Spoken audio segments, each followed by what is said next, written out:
Okay, so in this video I'm going to show you how I made this table. It's 15 inches in diameter, the top is. It's made with Wenge, Purpleheart, and Bloodwood.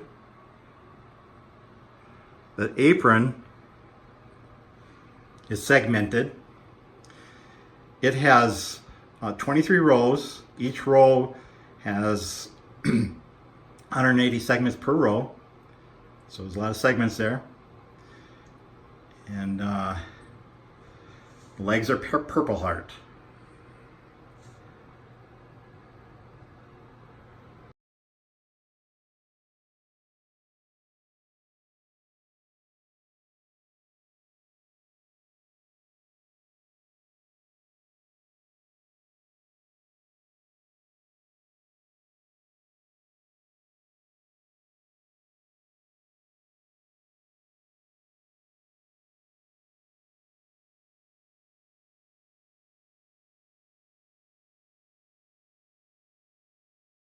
So sand it down the strips. Now put a sacrifice piece on the bottom and top. What I'm going to do is put a little glue on the end here.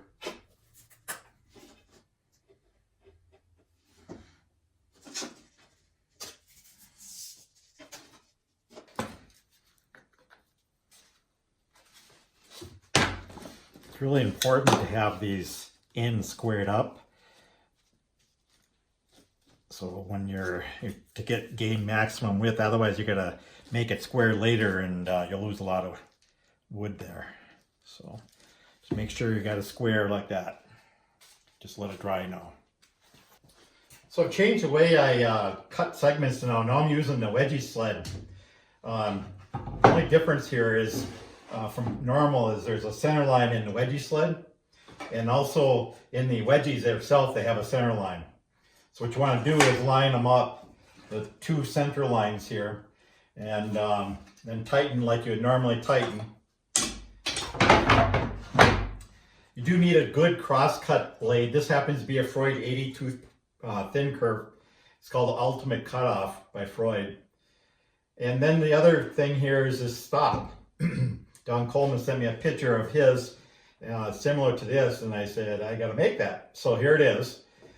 The way this works here is you only loosen up, just like I did in compound miter, you only loosen up one side at a time. So if you want to get it bigger, you go that way. And if you want to get it smaller, you go this way. Like that. And then you tighten everything up when you've got it arranged. So, and I still use a feeler gauge in here to say how much you want to get bigger or smaller. Yeah, so this stop here, you can make yourself, like say, or I can make it for you for 50 bucks. This is HDPE. Go to segmentedturning.org and I can make you one there. But so like I say, Seg Easy, they have wedgies now all the way up to 280 segments per row. So it fits my jig. It's about as many segments that you're ever going to want to go as 288. So that's what's going on here. This particular project's 180 segment, and it's my first time doing 180. So that's how I cut.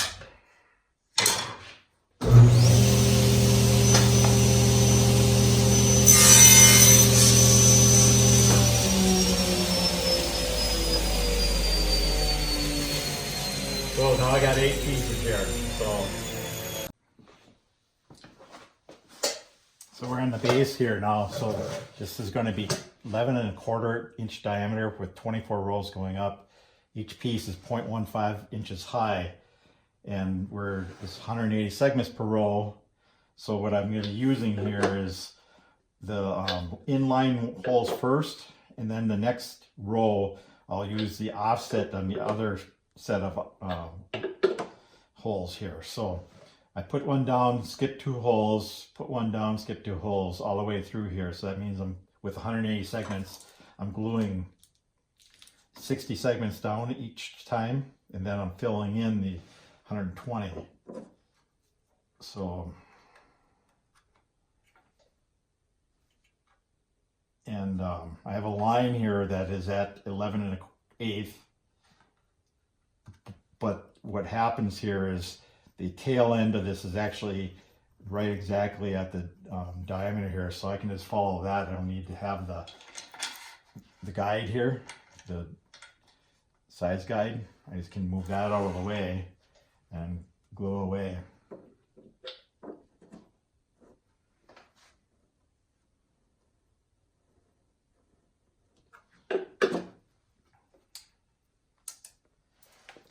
This will be the first time doing the 180 segments per row. So we'll see how this works out. It should be exactly like all the others, except for now it's going to take more time, because up until this point the highest has been 144 segments. Now I'm going to 180, so 36 more segments per row. So of course that's going to take more time.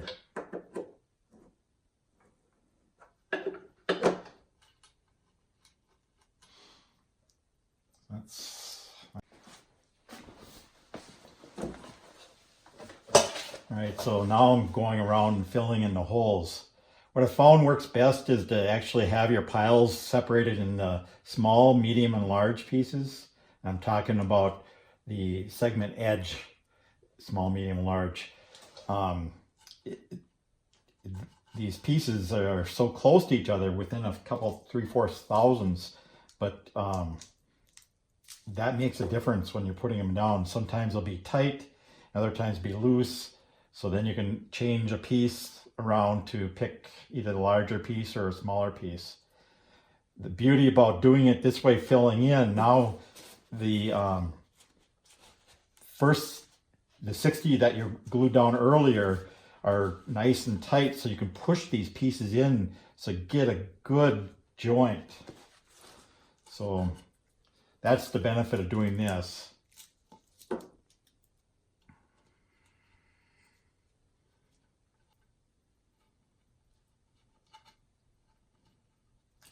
You can see here that the pieces are fitting in there real nicely, and the angle is correct. Using that wedgie sled and wedgies, you can get the wedgies again from siteeasy.com.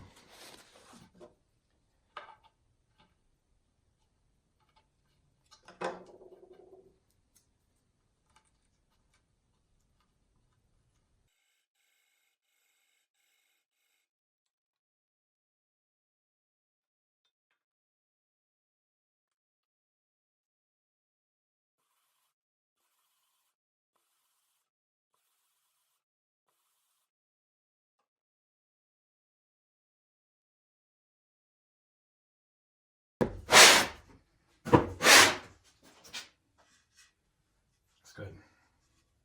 So I just put a line on the inside and the outside, and then I sand it flat here. When both lines are gone, it's totally flat. So what I found works best for me is to actually go around and dry fit all the pieces ahead of time. And what that helps with is keep my fingers out of the glue, for one. And then when you're pushing them in there, if you have support on both sides, you're less likely to push too hard and break a piece out. So that's what I found. Now, another advantage to that is, pieces are within thousandths of each other, but thousandths makes a difference if it's too tight or not. So if I were to take these that are 0.96 and I put in 0.92, it's going to be too loose. And then 0.199 or 0.2, it's going to be too tight. So we're within thousandths, but it's a problem. So what I'll do is I'll put them in my piles, small, medium, large, and then I'll put a piece in or two pieces in and see if they fit in there. If they don't fit, I might try the one next to it or the next one over. So kind of playing with it. And then when you get down to the end, you just have a few more pieces left. What you can do is you take the sandpaper, if it's too big, you take the sandpaper and kind of go like that on it. And that takes off some size also. But that's kind of the things I've been working my way through here to seem to work pretty good. So now at this point, then I just put a little glue in and start gluing them down. Work my way through the circle. And so now with support on both sides, like I said, I can push that in there very tight. And you have a good joint to push it down, push it in and push it down both ways to make sure you got a good job there. When you get it all filled like this, 180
Next thing you need to do is clean out the glue that gets in there.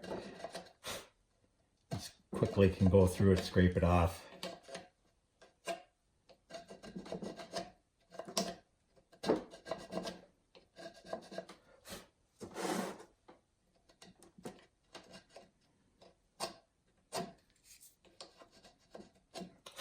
Cleaned out. Now I'm going about filling in the holes, and so just take them out. Sometimes they don't fit in there. You need a little bit bigger piece, a little bit smaller. These are fitting pretty good here. This is a little tight there. There you go. I found one that it fits good in. Is like I said before, we're talking about thousandths here. Thousandths of an inch makes a difference if it's too tight, too small. So not all of them are going to fit perfect. But you can find a place that'll fit good. So you can see how it's working out here, that with the dry fitted and everything, it goes so much faster than just doing one at a time. And you get in your glue, your fingers full of glue, and then you're trying to cut and piece them in. This is just a better way to go. All right, it was glued on now, and let that glue dry before I do anything with it.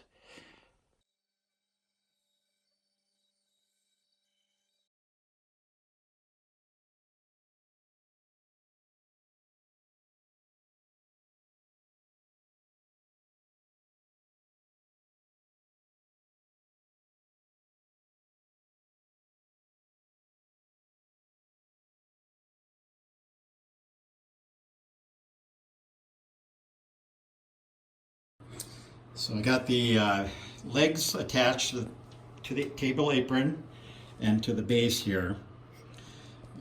Ready to put the top on now.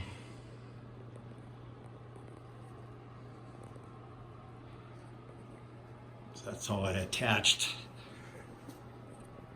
the top here. Then what I'll do is I'll drill little holes in here and then attach it to the top of the table.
What I got going on here is I'm clamping the piece here, put wax paper here, and then I put a board, and then I'm clamping it down, letting it dry for a little bit.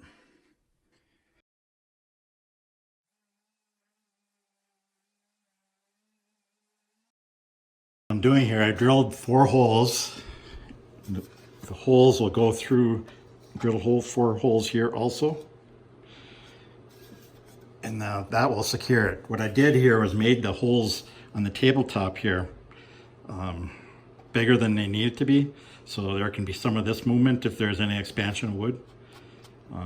So that's how I did it.